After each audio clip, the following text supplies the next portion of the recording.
In primetime news this evening, caught in the middle, Prime Minister Andrew Holness speaks on Jamaica's position in US-China trade war.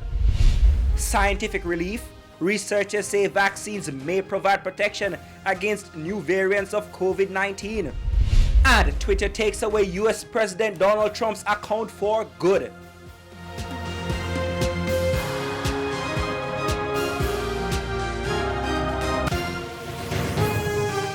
Good evening and welcome to Primetime News. We're on air and online at onespotmedia.com. I'm Herman Green. And I'm Janella Precious. Also this evening, the Financial Week, Primetime Sports, Sports Commentary, E-Prime and Weather. But before the break, the feedback question. Janella, our feedback question this evening.